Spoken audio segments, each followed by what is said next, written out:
This will be the final Turnitin tutorial, and in this tutorial we'll just learn how to assign or how to construct a rubric and some quick marks so that you can get it in. So if we come here now into our class, we can see that some different buttons arrive up the top here that allow us to edit things in regard to this class.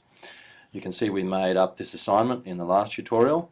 Now we want to come up here to the Libraries tab.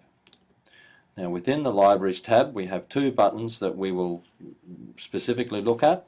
The peer mark questions is very powerful, and I'd recommend that you play around with that at a later stage. But the first one we'll look at is the Rubric Form Manager and then the Quick Mark Manager. So if we dive into the Rubric Form Manager, we'll see that it sets up a rubric for us in here, and we can make a new rubric by clicking on this button here, creating a new rubric, or we can choose some old rubrics that we've made up. So you can see here I've got an old design technology rubric. I've got the criteria down the left hand side, I've got the scales on the right hand side, and if we look to the bottom of this screen we can see that we can give these, we can set up our rubrics as a percentage grade, or we can set them up as a direct entry grade, or we can give them a qualitative rubric in which there's sort of no grades. Now for the old DT one, we have it set up so that there's some marks associated with it. Now it's these 0, 1 and 2 that will become visible once this rubric is attached to an assignment. It's these grades that will become visible on the right hand side of the document viewer. So we might just jump now to have a look at how this appears in the marking document viewer. Okay, here we are in the document viewer, which we learned about earlier, and you can see here my scores 0, 1, 2, and this is a direct reflection of the rubric that I set up. You can also see by hovering over here down the bottom we see the actual words from that rubric, and those are the words that we put in back in our rubric form manager. So we'll go back to our form manager now and we'll just check on that.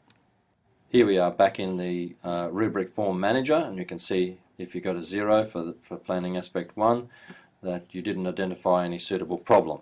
These are the words that will appear later over in the document viewer, and they're also the words that will appear at the end of the document when the student looks at their document with the feedback you've given.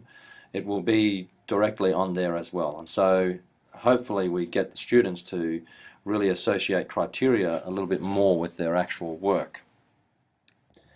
Next we'll look at the Quick Mark Manager, and this is another powerful tool that helps you set up.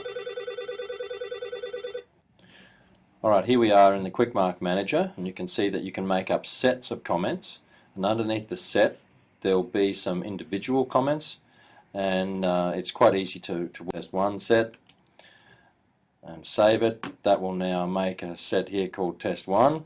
You can see that there's no marks or comments in there working here. If you click on a new set, you can just click on the plus button here and you call it, let's call it test 1 set, and save it. That will now make a set here called test 1.